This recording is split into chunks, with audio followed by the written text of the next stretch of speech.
Pembelajaran yang lalu, kita sudah belajar mengenai bilangan berpangkat bulat. Sekarang kita belajar bilangan berpangkat pecahan. Biasa juga disebut bilangan pangkat rasional, di mana dinyatakan dalam bentuk M per N. Dan ketentuan M dan N adalah bilangan bulat, dan N tidak boleh sama dengan 0, atau penyebutnya tidak boleh sama dengan 0. Oke? Kita melihat dulu bagaimana bentuk bilangan berpangkat pecahan itu. Bilangan berpangkat pecahan, A pangkat seper N. Biasanya ditulis dalam bentuk akar N dari A. Apabila tidak ada N, berarti cuma akar A, itu artinya 2. Akar 2. Seandainya cuma ditulis akar A, berarti akar 2 dari A. Tapi kalau akar N dari A, berarti dia pangkat seperdua. Kalau akar kalau akar N dari A, itu adalah A pangkat seper N. Tapi kalau cuma akar A, berarti A pangkat seperdua. Bagaimana kalau A pangkat M per N? Itu berarti A pangkat M, saya pangkatkan seper N. Nah, yang lalu kita sudah pelajari bilangan berpangkat bulat. Pangkat dipangkatkan, maka pangkatnya dikali. Nah, sehingga kalau A pangkat M dipangkatkan seper N, artinya akar N dari A pangkat M. Atau A pangkat M, C akar N. Oke? Sebelum kita masuki semuanya, kita lihat dulu beberapa bentuk bilangan rasional. Kalau 1,234, ini saya bisa ubah menjadi 1,234 per 1000. Nah, ini berbentuk M per N. Kalau dia sudah berbentuk M per N, artinya dia itu bilangan rasional. Bagaimana kalau 1,23457654773 dan seterusnya? Di mana saya belum tahu angka-angka kelanjutannya itu berapa. Dan kita tidak tahu sampai di mana habisnya. Kita tidak bisa mengubahnya menjadi bentuk M per N. Maka ini, bentuk ini, bukan bilangan rasional. Lantas kalau 1,234, 234, 234, 234, saya juga tidak tahu sampai mana habisnya. Akan tetapi, ada angka 234 yang berulang. Jadi ada 3 angka yang berulang, dan berulang terus. Tapi kita tidak tahu sampai mana. Jadi ini adalah bilangan rasional. Kenapa disebut bilangan rasional? Nah, mari kita lihat. Saya ambil dulu angka yang berulang satu angka. Yaitu 0,66666. Saya tidak tahu sampai berapa 6-nya. Itu tidak tahu berapa angka 6-nya. Nah, karena cuma ada satu angka yang berulang, saya misalkan dulu. A itu adalah 0,66666. Sudah itu, karena satu angka berulang, maka saya kalikan dengan 10. Maka saya dapatkan 10A sampai 6,6666 dan seterusnya. Karena kali 10, di depan kali 10, belakang juga kali 10, berarti ada 6-nya bergeser 1. Jadi, sudah itu saya kurangi.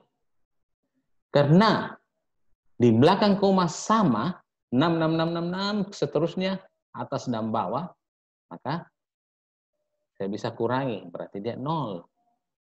Berarti sudah tidak ada di belakang komanya. Sehingga A kurang 10, min 9A, 0 kurang 6, min 6. Jadi A-nya itu 6 per 9, boleh juga menjadi 2 per 3. Bagaimana kalau bentuk yang tadi, 1,234, 234, 234, dan seterusnya? Nah, jadi kita misalkan sama dengan B. B itu adalah 1,234, 234, 234, dan seterusnya masih panjang 234-nya. Ada berapa angka yang berulang? Ada 3 angka yang berulang. Karena ada 3 angka yang berulang, maka saya harus kalikan dengan 1000. Karena 3 angka. 1000. Jadi di depan sekali 1000, di belakang juga sekali 1000. Berarti ada 3 angka yang maju ke depan. Jadi 1000B sampai dengan 1234,234, dan seterusnya. Kita tidak tahu sampai di mana 234-nya. Karena angka di belakang komanya itu sama, maka kita bisa kurangi. Berarti kita kurangi. Sehingga kita dapatkan B kurang 1000B, min 999B. 1 kurang 1234, min 1233. Jadi B-nya saya dapat 1233 bagi 999. Jadi B-nya itu adalah 137 dibagi 111. Boleh dicoba gunakan kalkulatornya. Maka 2/3 itu pasti di kalkulatornya muncul 0,6666 terus. Kalau 137 bagi 111 pasti di kalkulatornya muncul 1,234, dan seterusnya 234. Oke?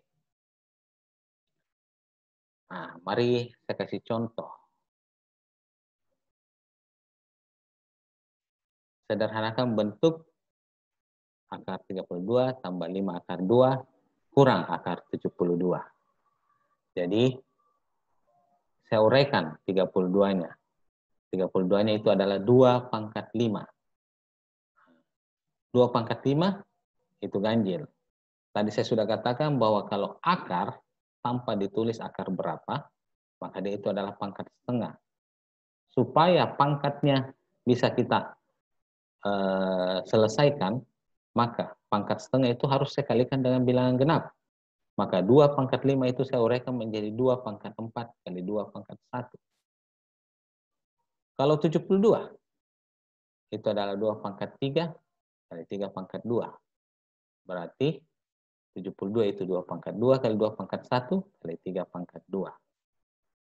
Sehingga akar 32 saya dapat 2 pangkat 4, akar 2 pangkat 4 dikali 2 pangkat 1, akar 72 diperoleh akar 2 pangkat 2 kali 2 pangkat 1 dikali 3 pangkat 2. Jadi kita bisa 2 pangkat 4, jadi semua pangkat genap saya pisahkan dengan pangkat ganjil. Jadi akar 2 pangkat 4 kali akar 2, sudah itu tetap 5 akar 2, baru akar 2 pangkat 2 kali akar 2 kali akar 3 pangkat 2. Berarti akar 2 pangkat 4 itu saya dapatkan 2 pangkat 2, akar 2 tetap, 5 akar 2 tetap, akar 2 pangkat 2 itu dapat 2, akar 3 pangkat 2 itu dapat 3. Jadi saya dapat 4 akar 2, tambah 5 akar 2, kurang 6 akar 2. Karena semua akar 2, berarti saya bisa selesaikan. 4 tambah 5, 9. 9 kurang 6, 3. Dapatnya 3 akar 2.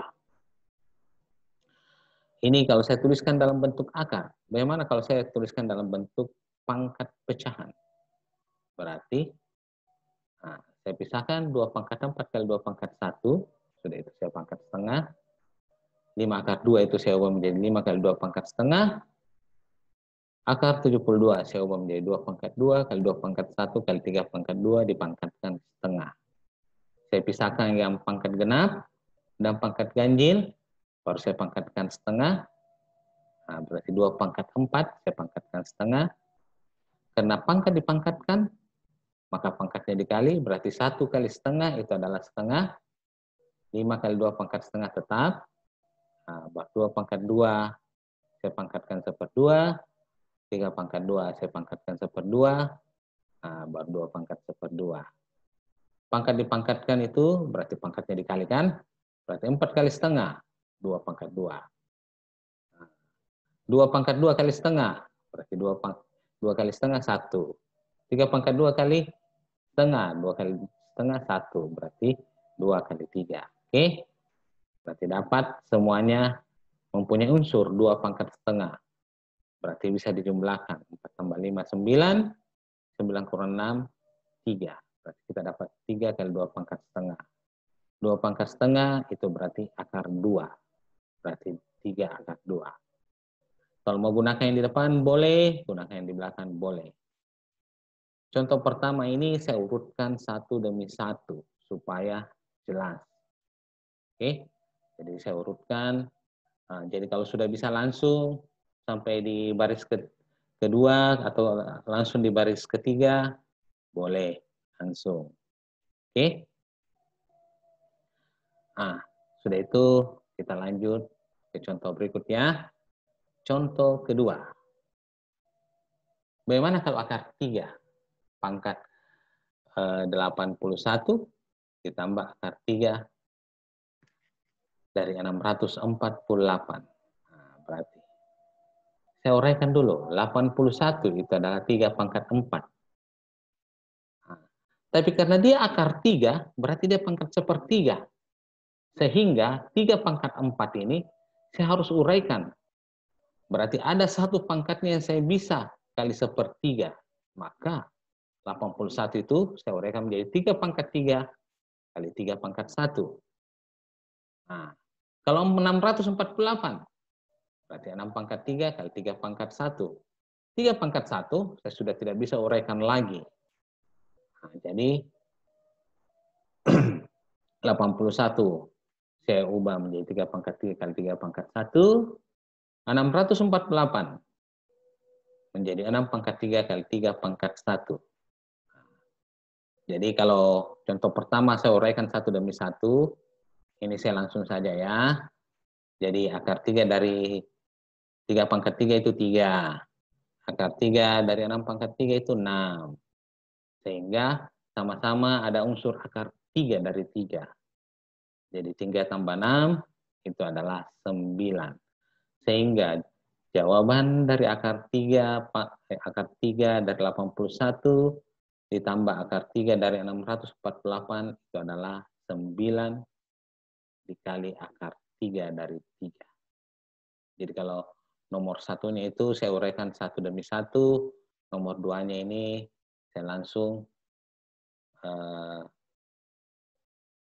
mengakar tigakan 3 pangkat 3 dan mengakar tigakan 6 pangkat 3. Oke. Berikutnya kita ke contoh nomor 3. 2 akar 8 tambah akar 27 kurang 5 akar 32. Oke. Kalau tadi saya uraikan satu demi satu, 8-nya berapa kali berapa, 27 juga, 32. Nah, ini saya langsung ya, supaya tahu bahwa itu tadi cuma sekedar saya memberi caranya. Kalau mau langsung begini boleh. Jadi 8 itu adalah 2 pangkat 2 kali 2, 27 itu adalah 3 pangkat 2 kali 3, 32 itu 2 pangkat 4 kali 2. Sehingga akar 2 pangkat 2 itu diakarkan dapat 2, akar 3 pangkat 2 itu dapat 3, 2 pangkat 4 itu 2 pangkat 2. Jadi 4 akar 2 tambah 3 akar 3 kurang 20 akar 2. Tapi ternyata yang sama unsurnya itu akar 2 cuma ada 2. 4 akar 2 dan min 20 akar 2. 3 akar 3 berbeda sendiri. Jadi saya tidak bisa menjumlahkan semuanya. Yang saya bisa jumlahkan cuma 4 akar 2 dikurangi 20 akar 2. Sehingga jawaban akhirnya adalah 3 akar 3 dikurangi 16 akar 2. Akar 3 dan akar 2 adalah unsur yang berbeda. Kita tidak bisa satukan di dalam bentuk penjumlahan dan pengurangan. Kalau bentuk perkalian boleh, ya. Oke. Sampai di sini contoh ketiga. Oke. Untuk berikutnya kita akan masuk dalam merasionalkan penyebut dan mengubah bentuk akar A tambah B ditambah 2 akar AB sama dengan akar A tambah akar B. Oke.